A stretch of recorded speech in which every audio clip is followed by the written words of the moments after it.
Before we begin, tell me where you're watching from and what time it is there, because time matters on this road. If you like your stories strange, dark, and mysterious, you're in the right place. Tonight, we're headed to a flat slice of America where the sky feels too big and the land doesn't give you much to hold on to western Ohio into eastern Indiana. Cornfields, drainage ditches, a turnpike that runs so straight it feels like a decision you made hours ago and can't take back. Out here, there's an exit people talk about in the way you talk about a bad dream, trying to be casual, failing. By daylight, it isn't there. No ramp, no sign, no merge lane. But after midnight, when the temperature drops and the road hum settles into your bones, a green rectangle appears in your high beams. Exit 41B, white letters. Arrow right. The locals call it Lost Prairie. The map doesn't.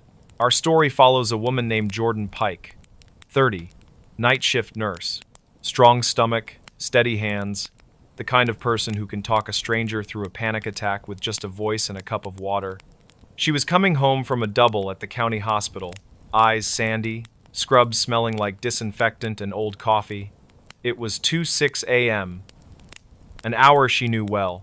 The turnpike was empty except for the occasional semi whispering past like a thought you weren't ready to have. A patch of fog slid across the asphalt. Then another. Jordan turned off the podcast she wasn't hearing anyway. The radio clicked, scanned, found nothing but a weather station murmuring about a temperature inversion and localized ground haze. She cracked her window. Cold air pushed in, heavy with cut hay and something sweeter, like fruit that's 2 days past ripe. The first sign appeared so gradually it felt like it had been there the whole time. Exit 41B, Lost Prairie, 1 mile. Jordan frowned. She knew this stretch. She knew every diner, every billboard for fireworks and fireworks attorneys. She did not know Lost Prairie. It was all fields out there, a fence line, a row of windbreak trees leaning the same way year after year. Half a mile later, another sign. White arrow. Services icons. Gas. Food. Lodging. You don't exist, she said to no one, half laughing at herself. She could have used the gas, though. Quarter tank. Enough. Probably. The next real exit was 12 miles east. She told herself she would pass it.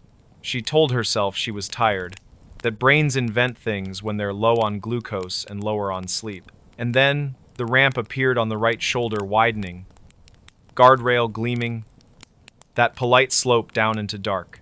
Jordan signaled because that's who she is. She took the ramp. The turnpike fell away behind her with a long exhale. At the bottom, she met a stop sign that reflected too hard. The letters were too clean, like no bug had ever decided to die there. Ahead, a 2-lane cut east-west. To the right, a gas station glowed white and silent. A small motel squatted beside it.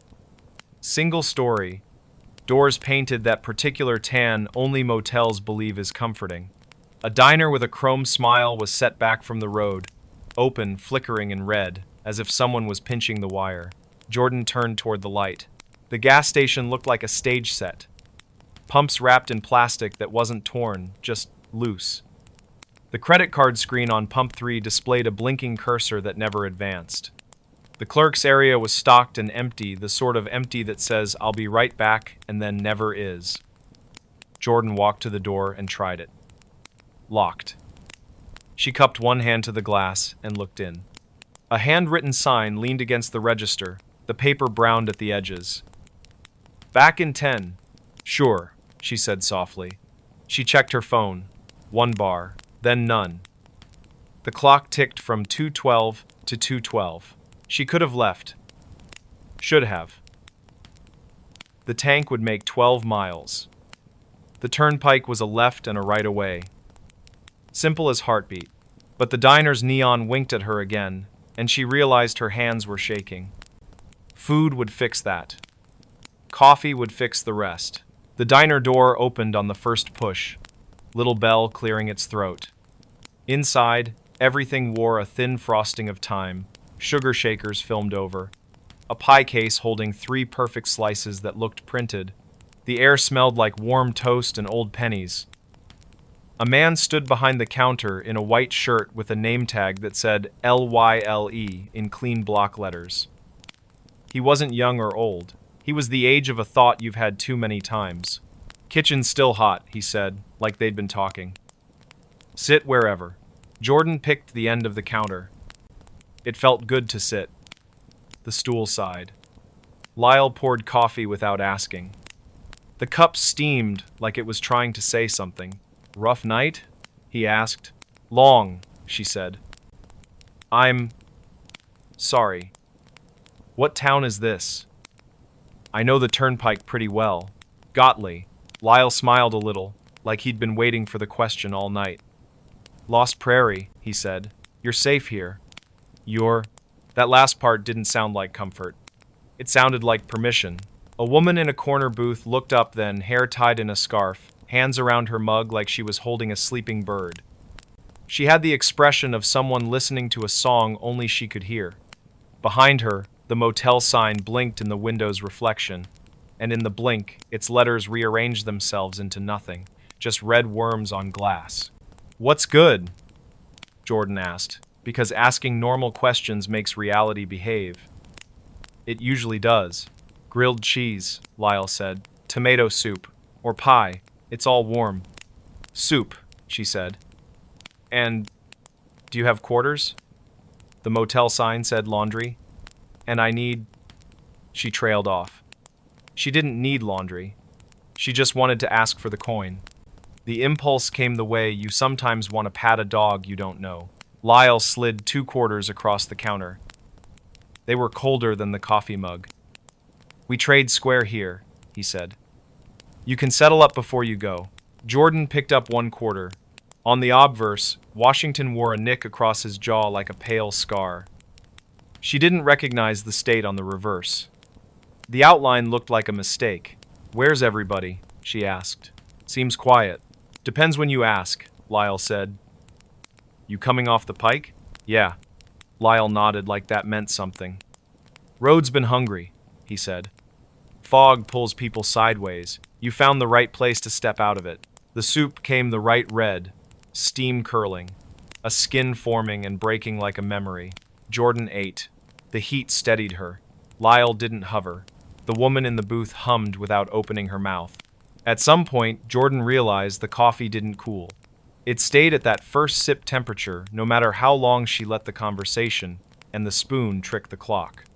She checked her phone again. 2:12. Again. 2:12. "Can I ask you something weird?" she said. Lyle tipped his head. "How do I get back on the turnpike?" The question sounded too heavy. She felt suddenly stupid for asking it. Like asking a lake how to be less wet. "Same way you came," Lyle said. "Left at the light, up the ramp. But don't look at the sign. Let it look at you. And when you merge, don't check your mirrors right away. The road doesn't like to be watched." "Leaving.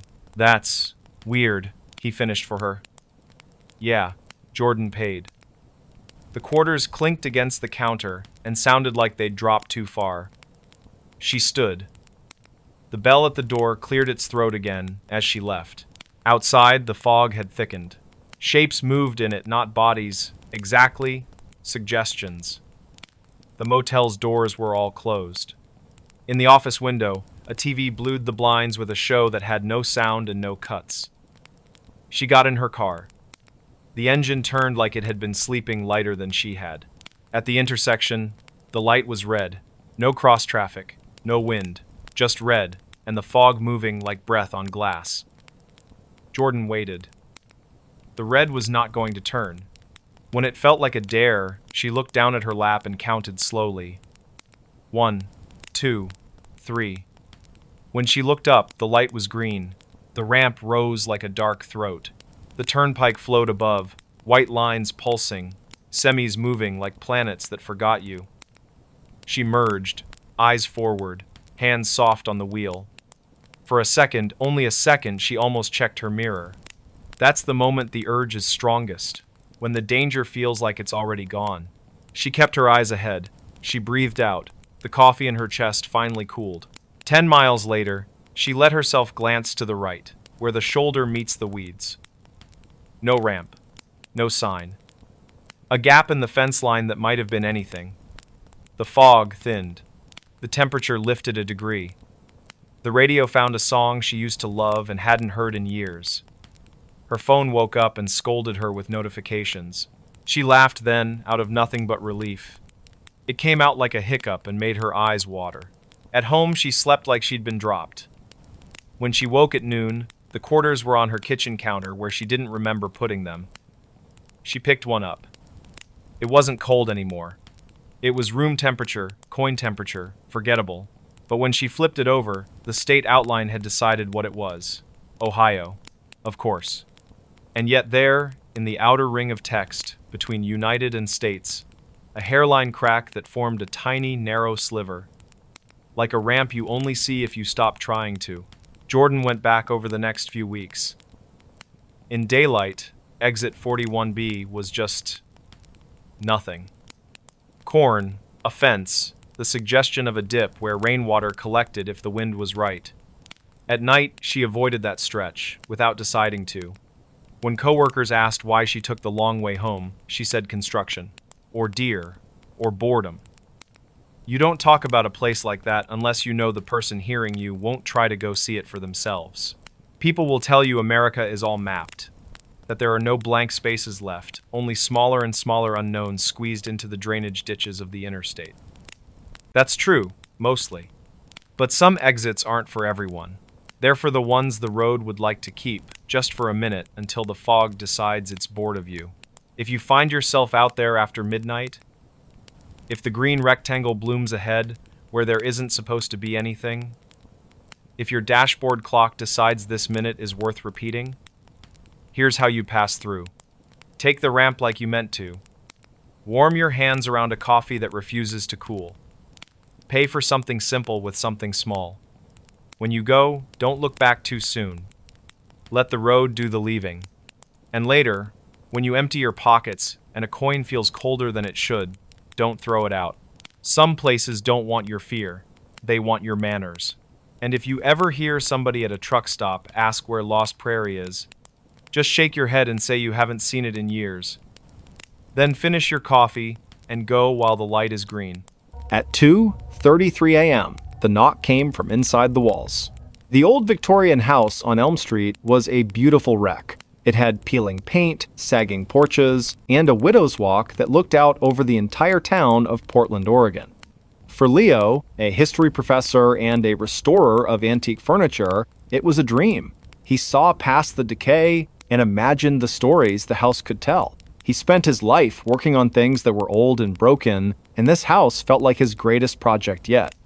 He bought it at a steal, and for the first few months, the creaks and groans of the old place were just the sounds of history settling in. The first strange event happened 3 weeks after he moved in. He was in his study, a room with a large bay window and walls lined with books, when he heard a sound. A quiet, rhythmic tapping. He thought it was a branch from the ancient oak tree outside, scratching against the window pane. He went to the window, opened it, and looked. The tree was still. The tapping stopped. He shrugged it off as a house noise and went back to his desk. The next night, it was louder. He was in the kitchen making tea when the tapping began again. It seemed to be coming from the wall behind the stove. He pressed his ear against the cold plaster. The sound was faint, but clear. It was a single, gentle knock. Knock. Then, a pause.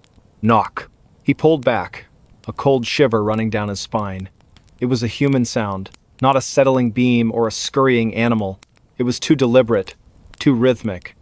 He told himself it was a neighbor, a prank, or maybe a pipe. But the knocking was too precise, too isolated to be a plumbing issue. He walked around the kitchen, tapping on different spots on the wall, trying to find the source. The knocking didn't respond. It simply stopped. The pattern became terrifyingly predictable. Every night, at precisely 2:33 a.m., the knocking would start. Sometimes it was faint, a gentle whisper from within the walls. Other times it was so loud it sounded like someone was trying to break through. It was always a single knock, followed by a pause, and then another single knock. It was a quiet, relentless, unsettling rhythm. He started keeping a journal. He would write down the time the knocking started, the duration, and its intensity. He'd write about the feeling it gave him, a deep, visceral dread. He began to anticipate it, his body tensing as the clock ticked past 2:30 a.m. He'd sit up in bed, his heart pounding, his eyes fixed on the walls, waiting for the sound that would tell him he was not alone. He tried to reason with himself. He was a man of science, a man who dealt in facts and logic.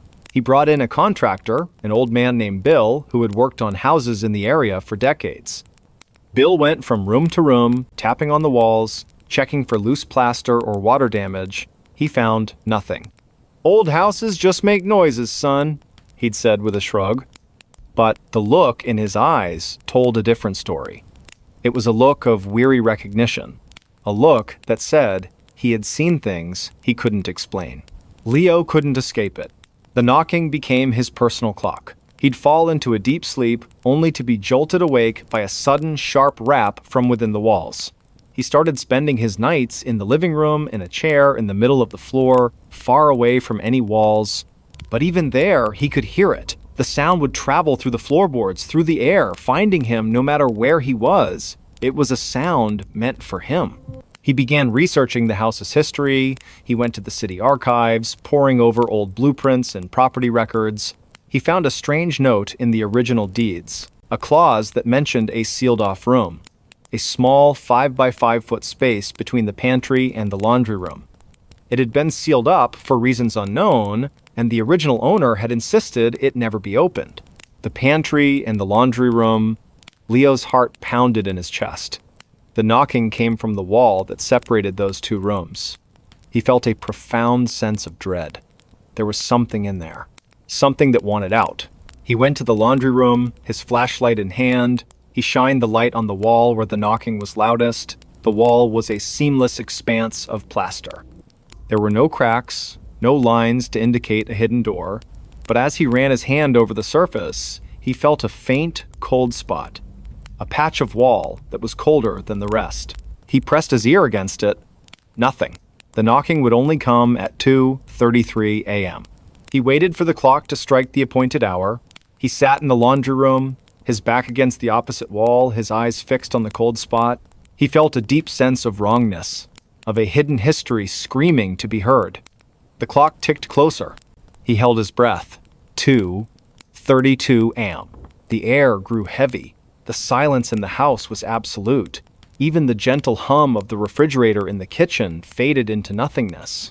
2:33 a.m. He heard it, a single, sharp knock. It came from the cold spot on the wall. It was not a gentle tap this time. It was a desperate, pleading sound, a voice without a mouth, trying to get his attention. Knock. Another one. Louder. Knock. He couldn't take it anymore. The mystery, the fear, the relentless rhythm had broken him. He went to his shed, grabbed a hammer, and returned to the laundry room. He didn't care about the history, the property value, or the original deeds. He just needed to know. He needed to make it stop. He took a deep breath, raised the hammer, and swung. The hammer hit the plaster with a dull thud. A small crack appeared. He swung again and again, the plaster shattering, revealing the lath and plaster beneath. He kept hitting, tearing the wall apart, until he hit a piece of wood. It was an old piece of wood, but it was solid. He hammered away at it, his arms aching, his mind a feverish blur of fear and determination. He kept going, until he had torn a hole big enough to see inside. He shined his flashlight into the darkness. The space was a small, dusty closet. There was a single small chair in the middle of the room. On the seat of the chair, sitting perfectly still, was a doll. It was a little boy doll, dressed in old-fashioned clothes, with porcelain skin and painted blue eyes. The doll was sitting in a pose that was eerily human, and on the floor next to the chair, there was a single small piece of paper. He reached in, his hand shaking, and pulled it out. It was a note, written in a child's shaky hand. It said, "I want to play." And mescrew, Leo dropped the paper and the flashlight. He stumbled back, his breath coming in ragged gasps. The knocking stopped. The silence returned. It wasn't the silence of peace, but the silence of a predator who had found its prey. He had opened the door. He had let it out. He sold the house a month later. He didn't tell the new buyers about the hole in the wall, the sealed-off room, or the doll he had found. He couldn't. Who would believe him? He moved to a new city, to a modern apartment, with no history, no secrets, no hidden rooms. He got a new job, a new life. He was a man who had left his ghosts behind. But some things can't be left behind. Sometimes, at night, when the city is quiet and the moon shines through his window, he wakes up. His heart pounds, a cold chill running through his veins. He looks at the clock on his phone. 2:33 a.m. He looks at the wall of his new, modern, perfectly sealed apartment, and he waits, and he listens. And sometimes, just sometimes, he hears a single, gentle knock. A knock that he knows is not a pipe, not a neighbor, not the house settling. It is a knock that has followed him across a country, a knock that has found him in the quiet of the night, a knock that has come from inside the walls. And he knows with a terrifying certainty that he is not alone, and that he will never be. The quiet, relentless terror of the knocking continued to haunt him even in his new life. It was a mental tic, a phantom limb of fear that would never go away. He would wake up in a cold sweat, his heart hammering against his ribs, convinced he could hear it from the very core of his modern apartment building. His new life was a facade, a carefully constructed illusion of normalcy. He would go to work, talk to his colleagues, and eat dinner with new friends, but underneath it all, a part of him was always listening. He would find himself staring at blank walls, wondering if he could see the faintest of shadows moving behind the paint. He tried to fight back. He went to a therapist, a kind woman who listened to his story with a compassionate but skeptical ear. She suggested it was a manifestation of trauma, a psychological echo of the fear he had experienced. He went on medication, hoping to dull the edges of his anxiety. He tried meditation and mindfulness, anything to quiet the ceaseless, terrifying voice in his head. But the knocking was not in his head. It was a memory, a reality, a thing that had become a part of him. One night, he was out with friends. They were laughing, telling stories, and he felt a brief moment of freedom. He looked at his watch, 2:32 a.m. He felt the familiar rush of adrenaline, the icy chill. He excused himself, went to the bathroom, and splashed cold water on his face. He looked at his reflection in the mirror. His eyes were wide, and his face was gaunt, the face of a man who had not known a moment of true peace in months. He returned to the table, but he couldn't stop looking at his phone. 2:33 a.m. He felt the vibration first, a faint tremor, as if someone had just tapped the glass of his phone. He looked down at the screen. There was a text message, a new number, a number he didn't recognize. He opened it. "You left me alone!" He dropped the phone, his hands shaking. His friends looked at him, their laughter dying on their lips. "Leo, what's wrong?" one of them asked. He didn't answer. He just stared at the phone on the table, the terrible words glowing in the dim light of the restaurant. The knocking wasn't just in the walls. It was in the air, in the technology that connected him to the world. It had found a new way to reach him. He ran from the restaurant, ran through the dark streets of the city, the cold night air biting at his skin. He ran back to his apartment, slammed the door shut, and stood in the middle of his living room, his back against a wall. The knocking wasn't coming from the walls. It was coming from his phone, from the computer, from the television. It was in the very wiring of his modern life. It had spread. He spent the next few days in a state of terror. He didn't answer his phone. He turned off his computer. He unplugged every electronic device in his apartment. He was living in a self-imposed isolation, a desperate attempt to cut off the source of the terror. He ate cold food, and he read books by candlelight. He told himself it was just a prank, a sick joke by a friend who had found his journal. But he knew, with a certainty that chilled him to the bone, that it wasn't. One night, the power went out.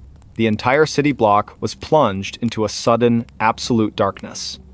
Leo sat in his living room, a single candle casting a dancing shadow on the walls. He felt a profound, unnerving silence. No hum of the refrigerator, no light from the street lamps, just him and the darkness. He felt a moment of hope, a desperate, flimsy belief that this was it, that the power outage had finally severed the connection. 2:33 a.m. He heard it. A single, sharp knock. It wasn't coming from his phone, or his computer, or the walls. It was coming from the window. He looked at the window, the faint outline of a child's hand visible against the glass. The hand was tapping, a slow, deliberate rhythm. The glass was not just tapping, it was a single, sharp knock, the knock that had followed him. It wasn't in the walls, it wasn't in the electronics, it was in the world. It was a reality. He was no longer a restorer of old things. He was a curator of a nightmare. He had opened the door, and the thing behind the walls had come out. It had followed him, and it would continue to follow him. He realized that the note in the closet, "I want to play," wasn't just a threat. It was an invitation, and he had accepted it, and now the game would never end. The doorbell that only rang at 3:15 a.m.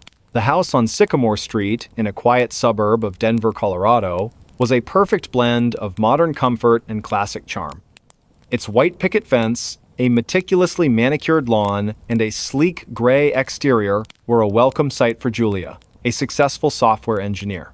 She had just bought the house, a single story with a sunroom that overlooked the mountains, and it was everything she had worked for. She was a woman who valued structure and logic, and the house, with its smart locks and automated lighting, felt like an extension of her own organized life. The first few weeks were idyllic. She spent her evenings in the sunroom, watching the sunset, her days filled with the quiet satisfaction of a life well earned. The house was calm, a haven of peace, until the night the doorbell rang. It was 3:15 a.m. Julia was a light sleeper, and the sound of the chime, a classic ding-dong that echoed through the silent house, sent a jolt of adrenaline through her. She sat up in bed, her heart pounding. Who would be at her door at this hour? She crept out of bed, her phone in her hand, and checked the security camera feed. Her porch was empty. No one. The motion sensor hadn't been triggered, and the camera log showed no activity.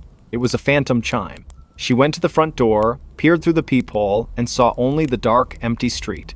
She went back to bed, her mind racing, a knot of unease tightening in her stomach. The next night, it happened again. 3:15 a.m. The same ding-dong. She sprang out of bed, checked the camera, and found nothing. This time, a cold dread replaced her initial surprise. This was not a fluke, it was a pattern. She started to dread the night, the clock ticking closer and closer to the appointed hour. She would sit up in bed, her eyes fixed on the digital display, waiting for the sound that was both impossible and terrifyingly real. She tried everything to stop it. She disabled the smart doorbell, unplugged the chime, and even went as far as to remove the button itself from the wall. The house was silent, dark, and empty. She went to bed, a profound sense of relief washing over her. She would finally get some rest. But at 3:15 a.m., the sound came again. It was faint this time, a ghostly echo of the chime, as if the sound itself had been imprinted on the house. It was not a physical sound. It was an auditory hallucination, a sound that was only for her. She began to spiral. The lack of sleep, combined with the psychological terror of the phantom chime, was taking its toll. Her work was suffering, her perfectly organized life was falling apart, and her friends started to notice her gaunt face and haunted eyes. She tried to tell them, but her words sounded crazy, even to her own ears. My doorbell keeps ringing, but there's no one there. They suggested she was stressed, that she was imagining it, but she knew she wasn't. The fear was too real. She tried to fight back with logic. She bought a new, more advanced security system. She installed infrared cameras and motion sensors all around the perimeter of her house. She even set up a camera inside the house, pointing at the front door, hoping to catch some glimpse of the impossible. She went to bed that night, a single, determined thought in her mind. She would find an answer. At 3:15 a.m., the faint, ghostly ding-dong echoed through her room. She sprang out of bed, grabbed her tablet, and checked the security camera feed. The outside cameras were still, the street was empty, and the motion sensors showed no activity. She switched to the inside camera, and her blood ran cold. The camera showed her front door, perfectly still and unremarkable. But as she watched, she saw a faint indentation appear on the surface of the wood, a small, circular impression, as if an invisible finger were pressing the now absent doorbell button. It was a phantom touch, a contact that was only visible to the camera's eye. The indentation lingered for a moment and then faded. The phantom chime had been the sound of an invisible visitor, an impossible presence that was trying to get into her house. Julia's mind reeled. This was not a hallucination. This was real. She was being haunted. But why? What did it want? She went back to the footage, pausing it, zooming in on the circular indentation. It was a perfect circle, a small, silent ring of pressure on her door. It was a persistent, patient, and terrifying attempt to get her attention. She had lived in this house for weeks, and this thing had been there all along, waiting for the opportune moment, for the dead of night, to announce its presence. She couldn't stay. She put the house on the market, desperate to escape the phantom chime and the invisible visitor. She packed her belongings with a frantic energy, throwing things into boxes without care. She just needed to be out. She needed to be gone before the next night. The house sold quickly, and she moved into a high-rise apartment in the city, a place with a doorman and security cameras on every floor. She felt a profound sense of relief as she settled in. The city noise was a comforting blanket, a constant, predictable sound that kept the silence at bay. She slept soundly for a week, and then two. She started to believe she had escaped. But some things can't be escaped. Sometimes a haunting is not about a place, it's about a person. One night, she was having a restless dream.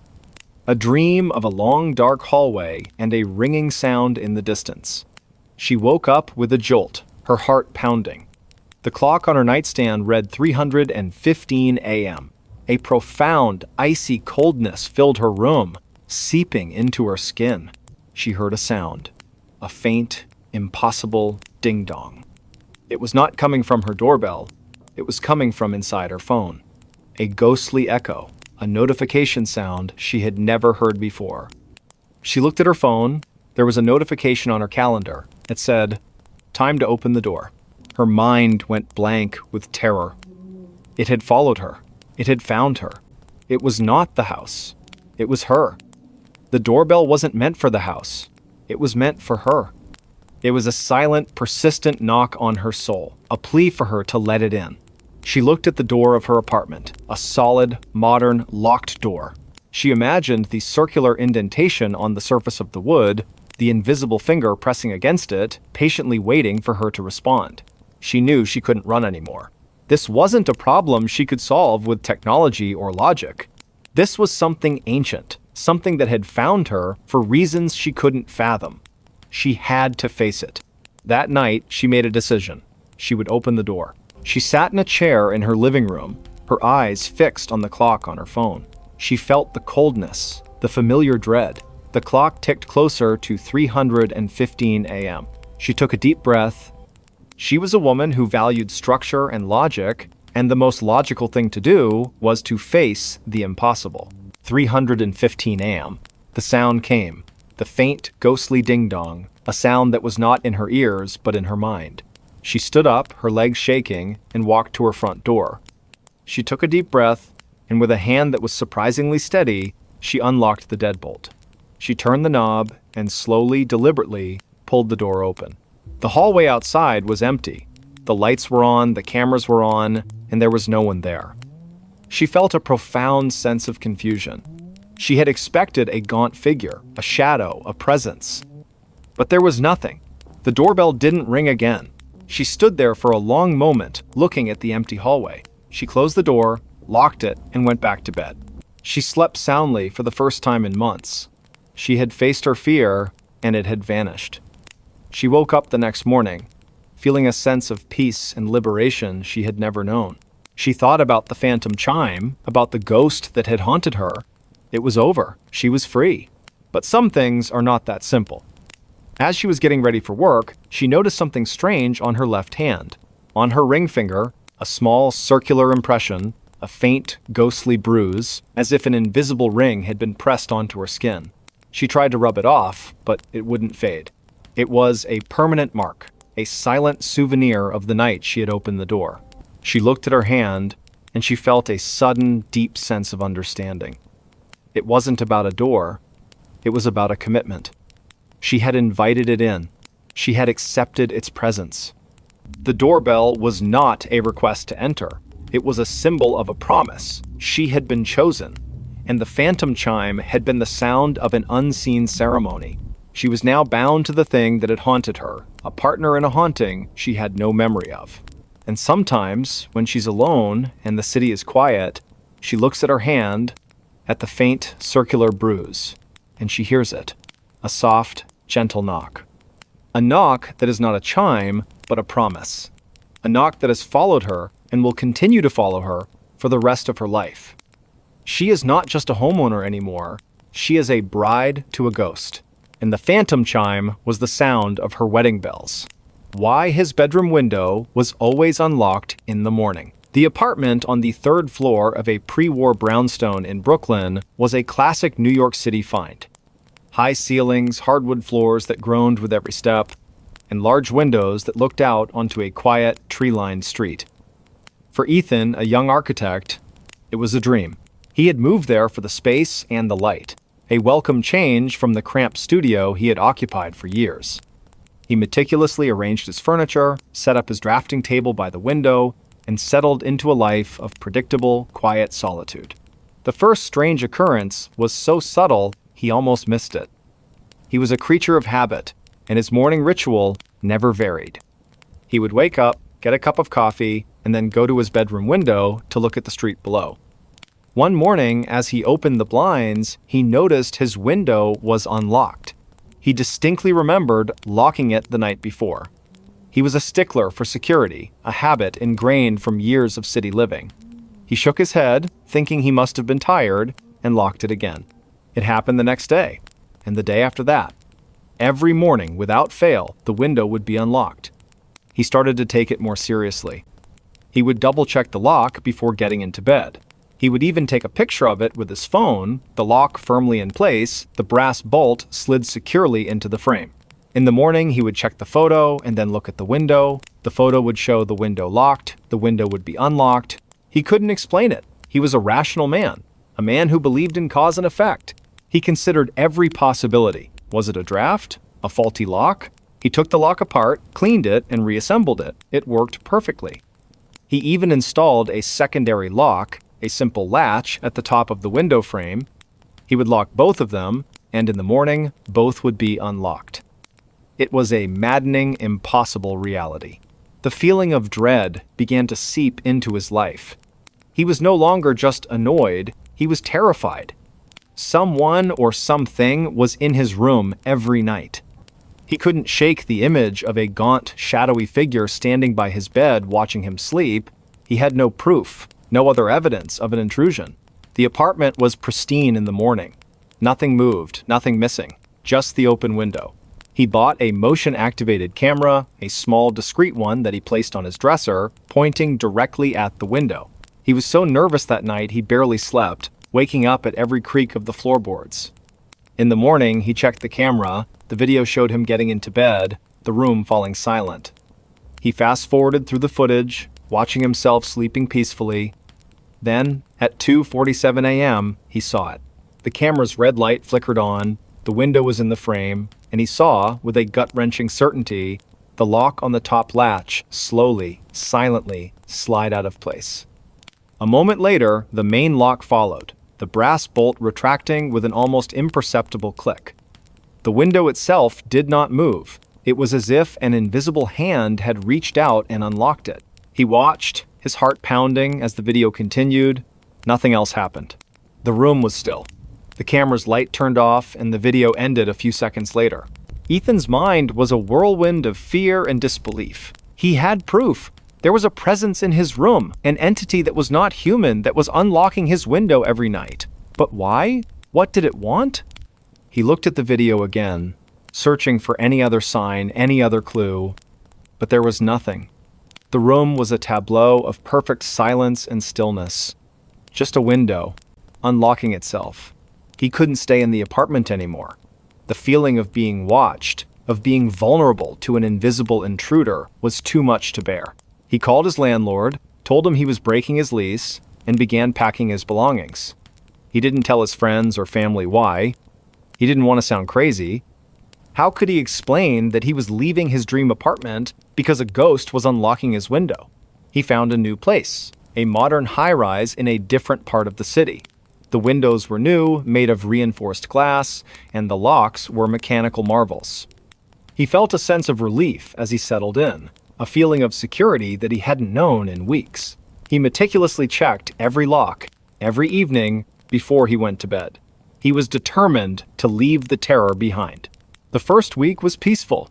He slept soundly, his dreams free of shadows and fear. He started to believe it was over, that he had finally escaped whatever had haunted him. But then, one morning, he woke up and noticed something strange. A faint, almost imperceptible film of dust on his nightstand. He wiped it away, thinking nothing of it. The next morning, it was there again.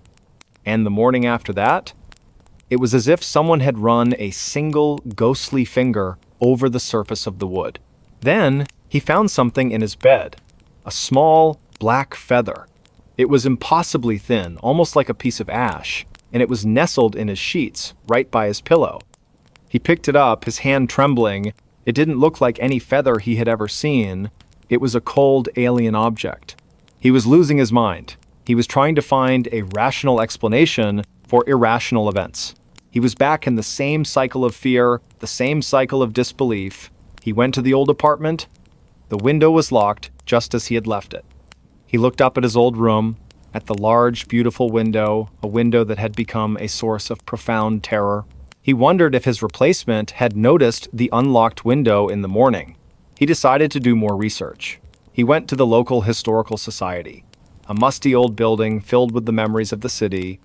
He looked through old records of his brownstone, tracing its history back to the 1800s. He found a story, a small, almost forgotten article from a local newspaper. A young boy, a child named Edward, had lived in the building in the late 1800s. The boy was an insomniac, a child who would stay up all night, sketching in his notebook, his mind filled with fantastic, impossible creatures. The boy had an obsession with the window. He would open it every night, regardless of the weather, and stare out into the darkness, claiming he was watching for something that was coming for him. The article ended abruptly, mentioning that the boy had died in his sleep, a sudden, unexplained illness. The last person to see him had said that he had insisted on his window being left unlocked, a plea that his parents had ignored. Leo felt a cold dread so complete it was a physical weight. The boy's room. It was his old bedroom. The boy had been looking for something, a creature from his drawings, and he had believed that leaving the window unlocked was his only hope. He had died and the window was locked. But what if the thing he was waiting for had finally come for him? And what if, in death, he was still waiting, still trying to open the window to let it in? He went home, his mind a feverish blur of fear and understanding. He looked at his modern, secure windows. He had left the old apartment, but the memory, the terror, the presence had followed him. He didn't sleep that night. He sat in a chair, watching the sunrise, a cold, hard knot of fear in his stomach. The next morning, he went to his bedroom, his heart pounding in his chest. He looked at the window. It was closed. He looked at the lock. It was locked. He felt a profound sense of relief. But then he saw it. A single, small, black feather on the windowsill. The same cold, impossible feather he had found in his bed. It wasn't just his old apartment that was haunted. He was. The entity, the thing Edward had been waiting for, had found him. It wasn't coming in through the window. It was already in. He called a locksmith, a friend of his who specialized in antique locks. He had a strange request. He wanted him to install an old, complicated, beautiful lock on his modern window. He wanted a lock that would be a challenge, a lock that would require skill and care to open. His friend, curious, asked him why. Leo just said he had a fascination with old mechanisms. The lock was installed. It was a beautiful piece of craftsmanship, a brass lock with a complex series of tumblers and bolts. It was a statement, a challenge to the invisible intruder. He went to bed that night, a single black feather on his bedside table, a silent promise. He wasn't going to run anymore. He woke up with a start. The clock on his nightstand read 2:47 a.m. He looked at the window. It was still locked. He looked at his nightstand. The feather was gone. He felt a deep, profound sense of terror. It was no longer a game of unlocking windows. It was a game of possession. The entity was in his home, in his life, and it was moving his things, taunting him. The terror was no longer a silent presence. It was an active force. He spent the next few months living in a constant state of fear.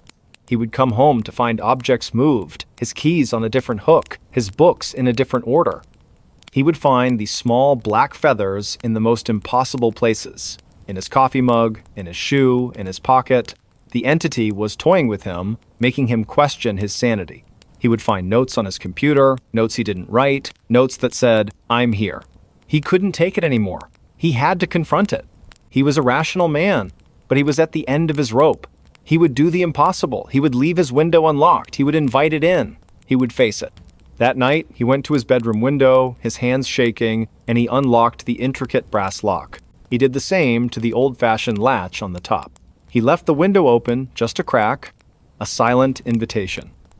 He got into bed, a cold, hard lump of dread in his stomach. He didn't close his eyes. He waited. He waited for the cold, the shadow, the presence. He waited for the feather to appear. He waited for what felt like an eternity. Nothing happened. The sun began to rise, casting a pale glow into his room. He was exhausted, but he had no fear. He looked at his window. It was still unlocked. He looked at his nightstand. There were no feathers. He felt a profound sense of confusion. Had it all been a dream? Had he gone crazy? He got out of bed, a new question in his mind. Not why was his window unlocked, but why was it no longer unlocked? He walked over to the window, his mind racing.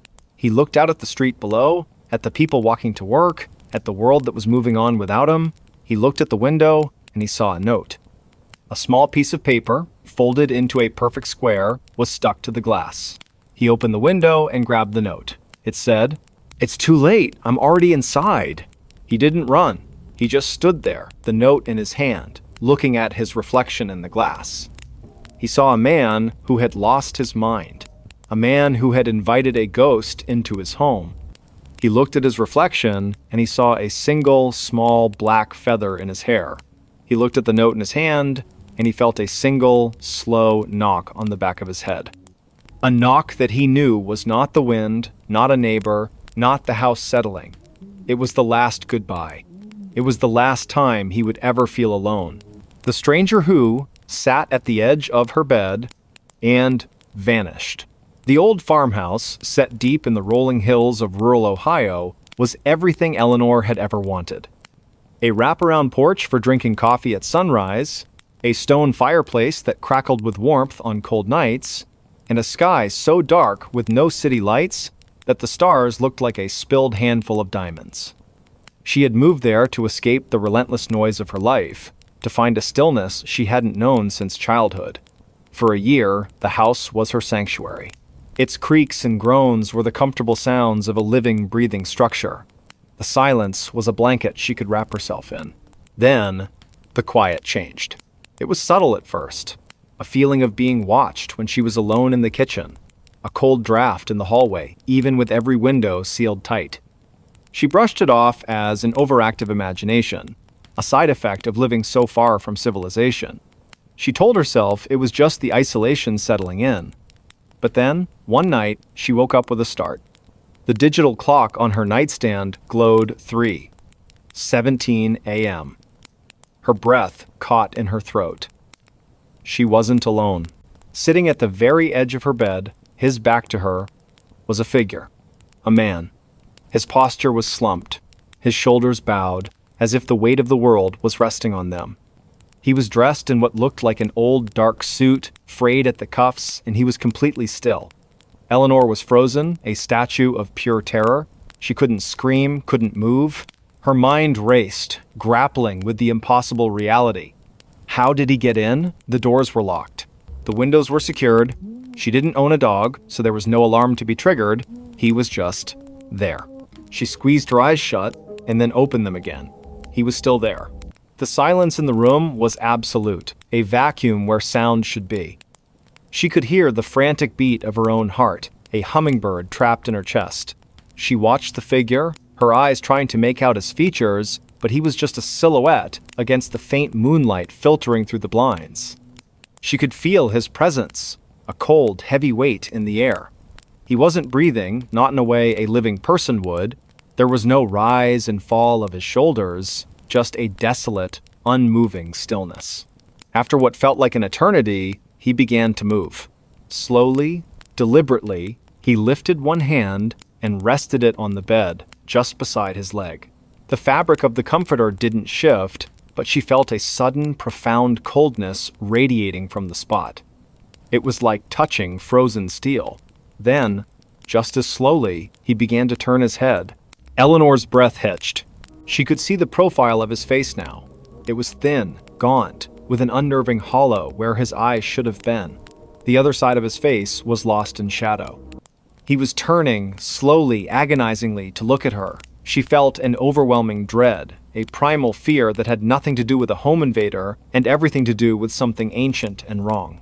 She knew, with a terrifying certainty, that this was not a person. He was facing her, now. She could not see his eyes in the gloom, but she felt them. 2 pinpricks of icy malice piercing through the darkness. A shiver of pure dread ran from the top of her head down to her toes. Then she saw his mouth. A long, thin line that curled up into a slow, deliberate, grotesque smile. The smile was not one of mirth or greeting. It was the smile of a predator, of a thing that had found its prey. And just as she felt the scream tear its way up her throat, the figure vanished. Not faded, not dissolved into mist, he simply ceased to be. One moment he was there, a solid form on the edge of her bed, and the next the space was empty.